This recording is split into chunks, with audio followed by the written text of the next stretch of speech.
할렐루야. 쉬운 성경으로 구약 듣기 94일째입니다. 오늘은 시편 109편, 139편, 140편, 141편, 143편과 시편 37편을 들으시겠습니다. 시편 109편은 시편 58편과 137편과 더불어 저주시로 불립니다.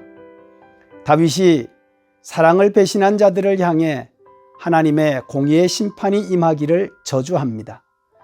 특별히 8절에 지도자로서의 그의 할 일을 다른 사람이 대신하게 하소서라는 구절은 예수님의 극진한 사랑을 받았던 가룟 유다가 예수님을 제사장들에게 팔아넘긴 양심의 가책으로 자살하고 난 뒤 베드로가 가룟 유다를 대신할 사도를 제비 뽑을 때 인용했습니다.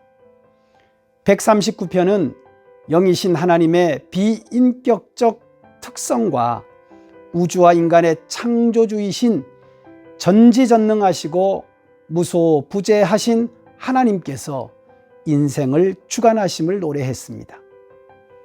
다윗은 여호와께서 자기를 감찰하시고 아신다고 고백합니다. 하나님은 그가 앉고 일어서며 생각하고 말하는 것과 그가 길에서 행하고 침실에서 행하는 일, 그리고 그가 행하는 모든 일들을 익숙하게 다 아시고 돌보아 주신다고 찬양합니다. 다윗은 하나님은 어디든지 계시며 안 계신 곳이 없으시기 때문에 하나님 앞에 피할 자도 없고 숨을 자도 없으며 하나님께서 인생을 만드셨기에 하나님은 인생보다 인생을 더 잘 아신다고 노래합니다. 그러므로 다윗은 태어나기도 전에 자신의 모든 삶을 하나님의 무한하신 지혜로 계획하신 하나님의 섭리라 찬양합니다.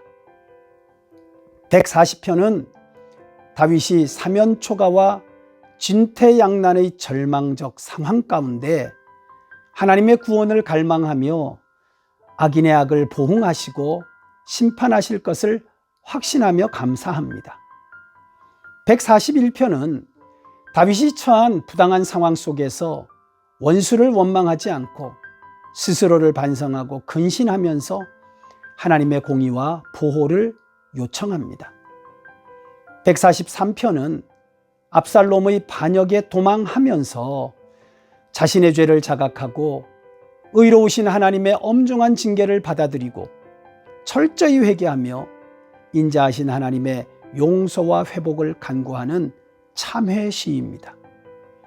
37편은 세상의 현실을 표면적으로 볼 때에는 선과 악이 구분도 희미하고 심지어 어떤 경우는 악인이 더 힘있는 것처럼 보일 수도 있지만 이런 모순된 상황은 잠시일 뿐이고 순식간에 다가올 개인의 종말과 역사의 종말을 통해 하나님의 절대 공의가 실현될 것이니 악인의 형통한 것처럼 보이는 일시적 현상에 미혹되거나 불평하지 말고 의인은 형통하고 악인은 심판받는 구속사의 근본 원리를 깨달아 마음을 굳게 먹고 담대히 불의한 현실을 극복해 나갈 것을 훈계합니다. 오늘은 시편 109편에 나타난 저주에 대해 생각해 봅니다. 시편에는 하나님의 가혹한 진노가 적들에게 임하기를 간구하는 내용을 많이 볼 수 있습니다.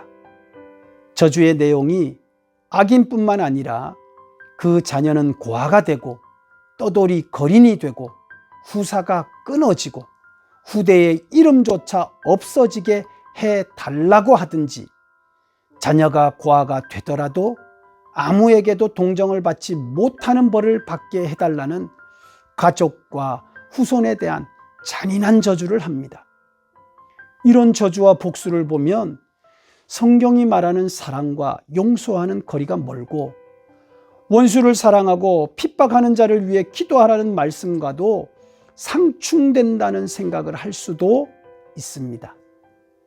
사랑하는 중앙가족 여러분, 저주와 복수에 대한 강구는 사사로이 자신의 원수에게 스스로 악을 징벌한다는 뜻이 아닙니다. 저주의 시를 쓴 다윗도 자신을 핍박한 사울 왕을 사랑하고 천인공노할 압살롬의 죽음 앞에서 슬퍼하며 탄식했습니다. 오히려 하나님의 사랑과 용서를 거부하고 하나님을 떠난 악인들이 받을 수밖에 없는 하나님의 진노와 심판 자체가 저주라는 것입니다. 빛이 없는 곳이 어둠입니다. 하나님의 사랑과 용서가 없는 것이 심판이요 저주입니다. 어렵고 힘들수록 하나님을 더 찾으셔야 합니다. 평안과 생명을 주시는 예수님의 품 안에서 승리하시는 복된 삶 되시기를 축복합니다.